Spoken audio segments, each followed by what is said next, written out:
Os fundos imobiliários fazem 30 anos e nós aqui no Suno Notícias continuamos a nossa série de conversas com gestores para falar sobre essa indústria que cada vez mais ganha as carteiras e os corações dos investidores brasileiros. Na nossa conversa de hoje, André Mazetti, ele que é gestor responsável pelos fundos imobiliários da XP Asset. André, mais uma vez, seja muito bem-vindo ao Suno Notícias. Obrigado pela sua visita aqui. Tudo certo por aí? Tudo certo. Eu que agradeço, Greg. Prazer falar com vocês aí. Valeu, vamos continuar aqui o nosso papo então. André, de maneira resumida, eu sei que essa é uma pergunta que você já tem ouvido algumas vezes, está aperfeiçoando as respostas, né? Mas por que, afinal, vale a pena investir em fundos imobiliários? Bom, vamos lá. Acho que essa pergunta deve ser unânime entre os gestores e para quem acompanha o mercado mais de perto. Acho que a resposta é simples, né? Principalmente na minha visão, os preços dos fundos imobiliários estão baratos, já tiveram mais baratos, né? Mas ainda estão baratos, né? Quando a gente analisa, por exemplo, o IFIX, né? Valorizou em grandes números, tá? Algo em torno de 15% a 16% de fevereiro para cá, né? Passou de 2,7 mil pontos para quase 3,2. Então, acho que isso ajuda bastante, né? Dá uma métrica, dá um guidance para o investidor.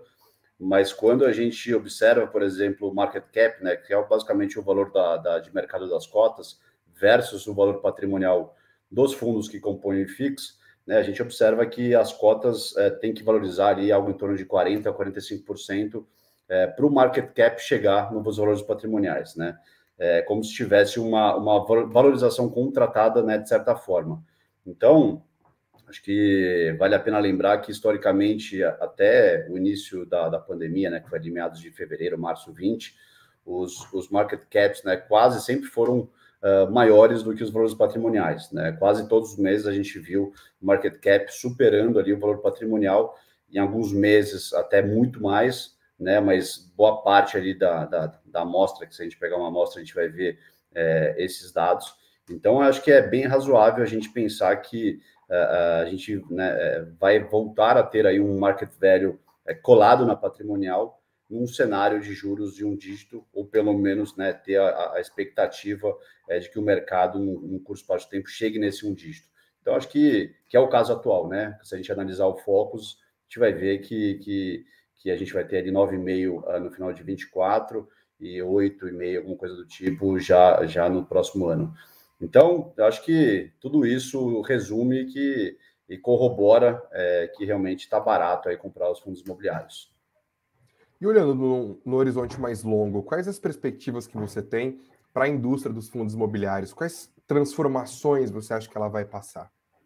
Eu acho que a expectativa ela é muito positiva, tá, Greg? Porque quando a gente analisa, por exemplo, o segundo boom de fundos imobiliários, que foi, né, basicamente ali em meados de 17 até recentemente, a gente viu essa indústria se desenvolver bastante, né? Antes, né, no primeiro boom, que foi ali em 2006 aproximadamente, a gente viu muito fundo sendo lançado, mas aqueles fundos sem graça, né? Monousuário, monoativo, com baixíssima liquidez, um baixíssimo número de investidores. Nesse segundo boom, a gente viu uma profissionalização muito grande, né? Muitas gestoras trazendo profissionais de qualidade, profissionais que entendem de real estate, e a gente viu todas essas classes de malls, lajes corporativas, galpão logístico se desenvolvendo bastante. Hoje, a gente vê vários fundos interessantes, né? Coisas que a gente não via lá em 2006, por exemplo, 2008.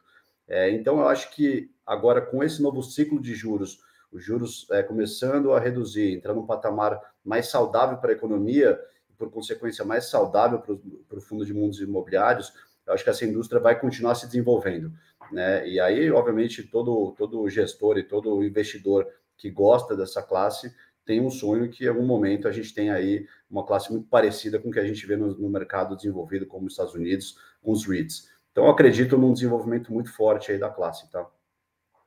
Você falou dessa recente diversificação desse boom nos fundos imobiliários, e a própria XP Asset, claro, faz parte dessa história. Vocês têm alguns fundos com especializações, por assim dizer. Você tem algum desses fundos especializados ou alguma tendência que você entende como preferencial na sua classificação? Qual que é o seu setor preferido, seus queridinhos entre os fundos imobiliários?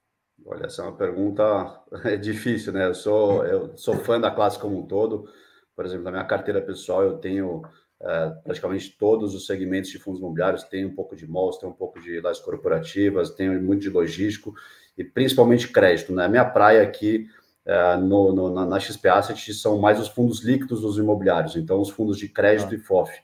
Então, naturalmente, eu tenho uma preferência maior por essa classe de CRIs, os fundos de recebíveis, né, os fundos de papéis, porque eu acho que são ativos mais líquidos, né? Então isso permite que o gestor consiga fazer uma gestão mais ativa do que nos fundos ilíquidos, que são os fundos de tijolo. Mas, de novo, eu gosto de todas as classes, tenho na minha carteira pessoal todas as classes, mas eu sou mais fã, de fato, dos fundos de CRI. E você acha que essa é uma tendência que vai permanecer mesmo no momento de Selic baixando? Como que funciona? Eu acho que os fundos de recebíveis de CRI eles tiveram um papel muito importante e ajudaram bastante também os investidores a atingir ali sua meta de retorno da sua carteira pessoal. Por quê? Porque no final do dia são ativos de renda fixa dentro dos fundos imobiliários. Então, com juros mais altos, naturalmente, eles passaram a remunerar melhor os investidores, então eles passaram a ser mais procurados, mas agora com juros fechando, claro que depende do quanto que vai fechar, o quanto que vai cair, mas a tendência é que os fundos de tijolo passem a ter uma atratividade maior. Tão simples quanto isso. Mas eu acho que, de novo, tendo ali um portfólio bem balanceado, acho que o investidor está super bem atendido aí. Equilíbrio é tudo, né? André, obrigado pela sua conversa aqui com a gente. Volta em breve, por favor. Parabéns pelo trabalho. Você faz parte dessa história dos 30 anos dos FIIs. Faça parte dos próximos 30 também. Obrigado. Legal. Obrigado, Greg. Um abraço aí a todos. Valeu.